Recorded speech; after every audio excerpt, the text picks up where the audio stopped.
Sir தமிழில் உங்களுக்கு பிடிச்ச காமெடி நடிகர்? ஏன்னா நீங்கள் இன்னைக்கு சீரியஸ் கேரக்டர்லாம் பண்ணுறீங்க, ஒரு பீரியட் காமெடியில் நீங்கள் அங்கே கிங்கு.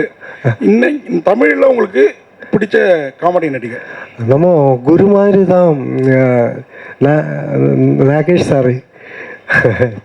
இப்போ உள்ளவங்கள இப்போ எல்லாரும் கவுண்டமணி சார் அதை விட இப்படி எல்லாம் இப்போ இருக்குது. கண்ணாசு நம்ம மற்ற தடிச்சா எல்லாரும் நல்ல காமெடி பண்ணுறது ஈஸி இல்லை சார். ஆனால் எனக்கு அந்த கஷ்டம் தெரியும். அதுதான் கேரக்டர் பண்ணுறது மாதிரி காமெடி பண்ண முடியாது. அது நீங்கள் ஏதோ செய்து யாரும் சிரிக்காமல் இருந்தால் உள்ளே ஒரு மாதிரி உரி போயிடும். அதுதான் சார். டைரக்டர் சார், ஒரு கேள்வி. அந்த படத்தில் ஒரு டைலாக் வருது, இந்த இதில் பார்த்தேன் நான் ட்ரெய்லரில். இலங்கையில் முன்னாடி இருந்த ஒரு டெரர் குரூப்போட ஏதோ ஒன்று அப்படின்ற மாதிரி ஒரு எந்த டெரர் குரூப்பை நீங்கள் மீன் பண்ணுறீங்க? இல்லை, அது சினிமா தான் பார்க்கணும் சார். அது கொஞ்சம் சில சினிமையில் இருக்கிற சில விஷயங்கள் இப்போ சொல்ல முடியாது. அதுதான்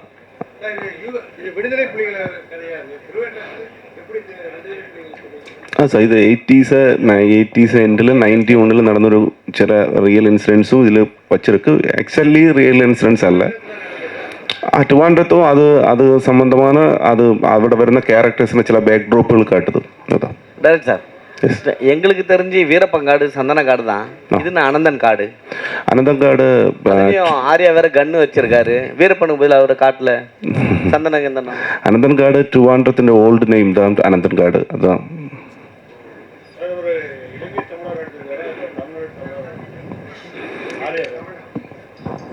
அது படம் சொல்ல முடியும். எல்லாம் சொல்றாரு. என்ன சார்? இல்ல அவரு சொல்றாரு, நான் தமிழன் சொல்றாரு. அதுல கேள் ஒரு ஆள் ப்ளீஸ். படத்துல அவர் நான் கடைசியில தமிழன் சொல்றாரு. அதாவது தமிழ்நாட்டு தமிழரா போராளியா நடிக்கிறாரா இல்லை இலங்கை போராளியா நடிக்கிறாரான்னு கேட்குறேன். இல்லை சார், அது சினிமா பார்த்தா தான் பார்க்கணும். அது கண்டென்ட் ரிவீல் பண்ண முடியாது. ட்ரெய்லர்ல சொல்லிட்டீங்களே?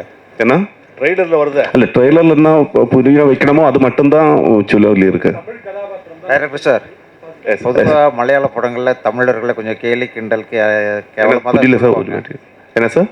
பொதுவாக மலையாள படங்களில் இதுவரைக்கும் தமிழர்களை கொஞ்சம் கேலி கிண்டல் பண்ணி தான் கேரக்டர் ஸ்கெட்ச் கொடுத்துருக்காங்க. இந்த படத்தில் இப்படி ஆர்யாவை ஹீரோவாக்கி அப்படி பண்ணணும்னு உங்கள் எப்படி ஐடியா வந்துச்சு சார்? ഞാൻ ഓൾമോസ്റ്റ് ഒരു 20 years அசிஸ்டன்ட் டைரக்டராக டைரக்ட் பண்ணியிருக்கோம் 5-6 படம்.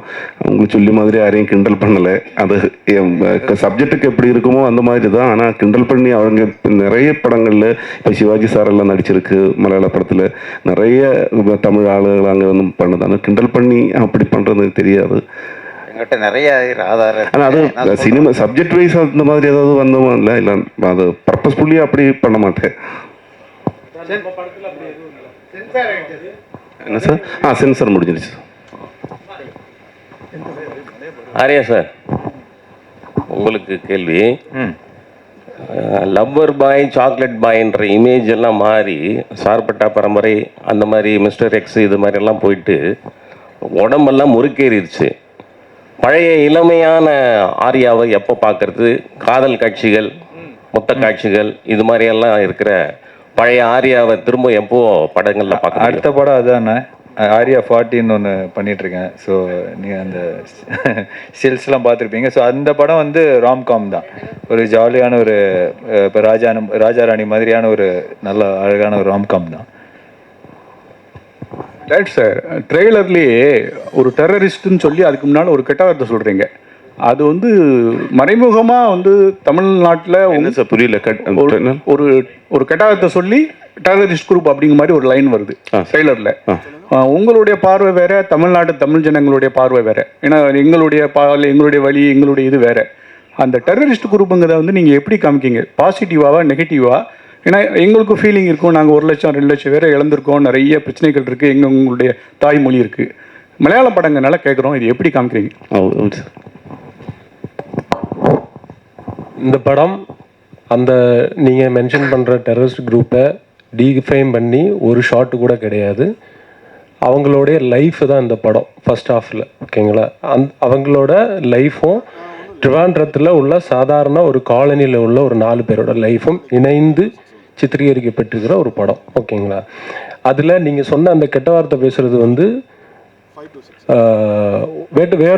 வேற்று கண்ட்ரியில் சேர்ந்தவர். ஓகேங்களா, அதை அந்த இடத்துக்கு தேவைப்படுறதுனால வச்சுருக்கோம். சென்சாரும் பாஸ் ஆகிடுச்சு. இவங்களே இழிவுபடுத்தி பேசல. அது அவங்க யூஸ் பண்ணுற வார்த்தை, அது இல்லைன்றது நமக்கு தெரியும். நம்மளோட உணர்வு தான் அந்த படத்தில் பேசியிருக்கோம். அந்த மாதிரி தப்பான எந்த ஒரு இதோடையும் நம்ம அதை பண்ணலை, கையாளலை. அதை நீங்கள் உறுதியாக படம் பார்க்கும்போது தெரியும். அந்த இடத்துக்கு ஏன் அந்த வார்த்தை தேவை அப்படின்னா, அவன் ரெய்டு வரும்போது அப்படி தான் பேசுவான். ஒரு வேற்று கண்ட்ரியில் சேர்ந்த ஒருத்தர் நம்ம ஆளுங்களை அப்படி தானே பேசுவான், டெரரிஸ்ட்னு தானே பேசுவான். அதனால் அது யூஸ் படுத்திருக்கு, அவ்வளோதான். அது திரைக்கதையில் சென்சார் போர்டு கன்வின்ஸ் ஆகி அது நம்ம ஆளுங்களுக்கு எகெயின்ஸ்டாக இல்லை அப்படின்றதுனால தான் அதை அலோவ் பண்ணியிருக்காங்க. ஸோ அந்த சந்தேகம்லாம் எதுவும் வேணாம் உங்களுக்கு. நம்ம அந்த மாதிரி டிஃபைம் பண்ணி ஒரு சின்ன ஷார்ட்டு கூட கிடையாது, சரிங்களா? நம்மளோட சஃபரிங்ஸ் தான் இருக்குது படத்தில் கொஞ்சம். ஓகே சார், எல்லா கதையும் இப்போ சொல்ல முடியாது இல்லை சார். சார் அப்போ படத்தில் படம் என்ன சார்? இப்போ படத்தில் நீங்கள் என்ன சார் பார்ப்பீங்க? முழுக்க கிடையாதுங்க, நான் தான் சொல்லிட்டேனே. அது கொஞ்சம் கேரளாவில் சேர்ந்த ஒரு 4 பேரோட கதை. இது ரெண்டும் இணைஞ்சு தான் இந்த கதை இருக்கு. ஸோ படத்தை பாருங்க சார், உங்களுக்கு பிடிக்கும்படியே தான் இருக்கும். நீங்கள் படத்தை பார்த்து அது பண்ணுங்க. தேங்க்யூ. ஆரியாண்ணா இங்கண்ணா, அதாவது நீங்கள் தமிழர்களுடைய வலி வேதனை உங்களுக்கு நல்லாவே தெரியும். அதாவது ஈழத்தமிழர்களை பற்றின எல்லா வலி வேதனைகளும் நல்லா அறிஞ்சவங்க தான் நீங்கள். இந்த படத்தில் எங்கேயாவது ஒரு இடத்துல நம்ம தமிழர்களுடைய மனம் புண்படுற மாதிரி ஏதாவது காட்சியில் நீங்கள் நடிச்சிருக்கீங்களா? ஏன்னா நீங்கள் மகாமுனி மாதிரி நல்ல படங்கள்லாம் நடிச்சிருக்கீங்க. இந்த படத்துக்கு இந்த ஸ்டோரி உங்களை எங்கே இம்ப்ரெஸ் பண்ணினது, அதை பற்றி சொல்லுங்கண்ணா.